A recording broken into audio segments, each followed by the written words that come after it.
Welcome back to our channel, where history, philosophy, and ideas collide. Today, we journey into the turbulent 19th century to uncover the story of a thinker whose name still shakes debates across classrooms and protests, Karl Marx. At first glance, Marx was just another philosopher. But dig deeper, he was also a journalist, a revolutionary, and a relentless critic of the system we call capitalism. The hook? From labor rights to modern unions, so much of what shapes our daily work still echoes with his fingerprints.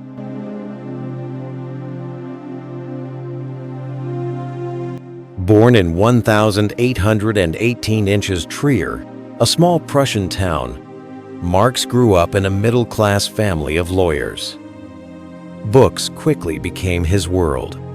Even as a child, he was described as restless, curious, and endlessly argumentative. At Bonn and Berlin, Marx encountered Hegel's philosophy. He was enthralled by the idea that history advanced through struggle.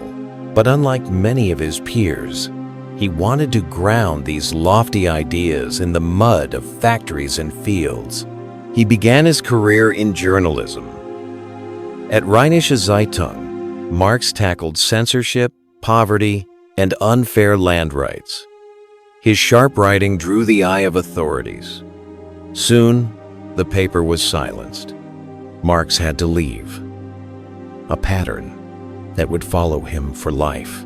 Paris welcomed him with chaos and energy. The city was a hotbed of radical politics, filled with exiles, workers, and dreamers.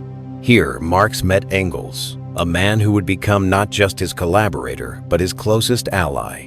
Engels brought hard evidence from the mills of Manchester, where child labor, toxic smoke, and 16-hour shifts defined industrial capitalism. Marx provided the theoretical edge. Together, they forged a partnership that was both intellectual and deeply personal. Between 1844 and 1847, their ideas crystallized. Marx wrote about alienation, how workers became strangers to their own labor. Engels added the gritty details of industrial misery. Out of this mix emerged a framework that would challenge an empire of ideas. Then came the storm of 1848. Revolutions erupted across Europe. Amid barricades and riots, Marx and Engels released the Communist Manifesto.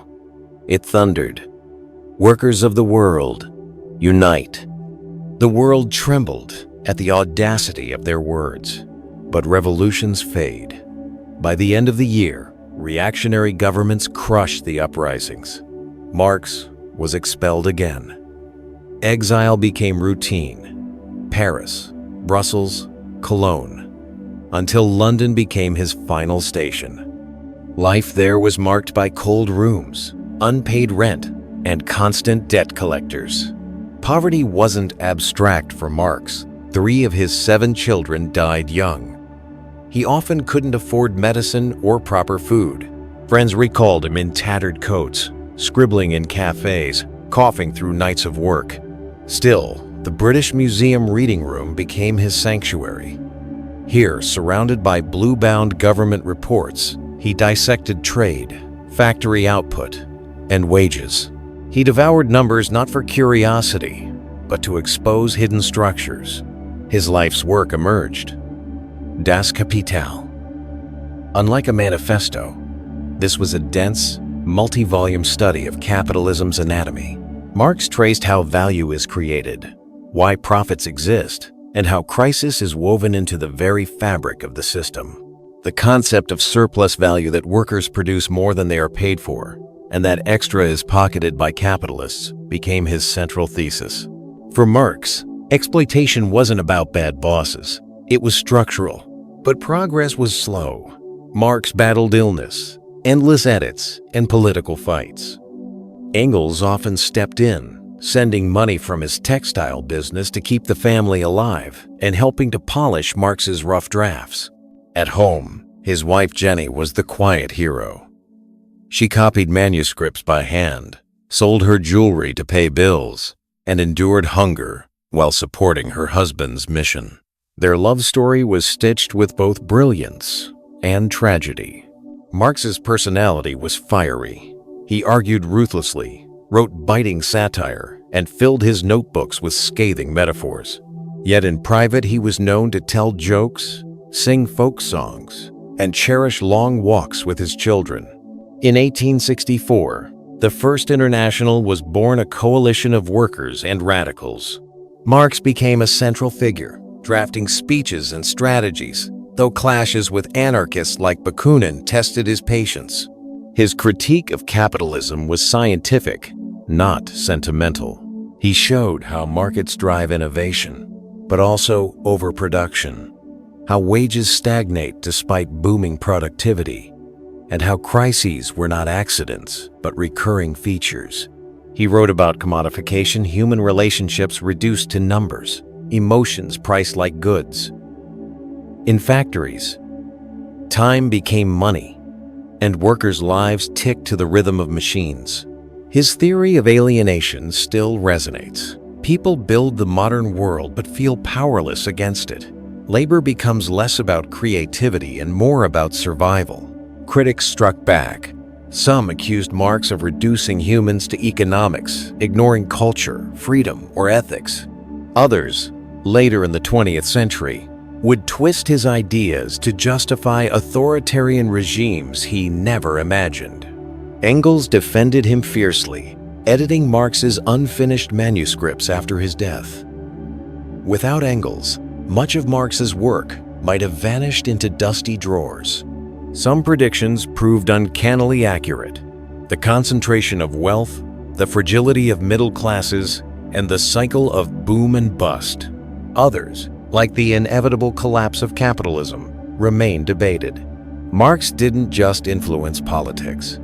His work inspired whole schools of sociology, economics, and cultural studies.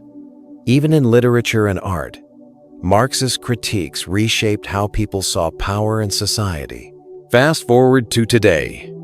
Gig work, artificial intelligence, and digital platforms.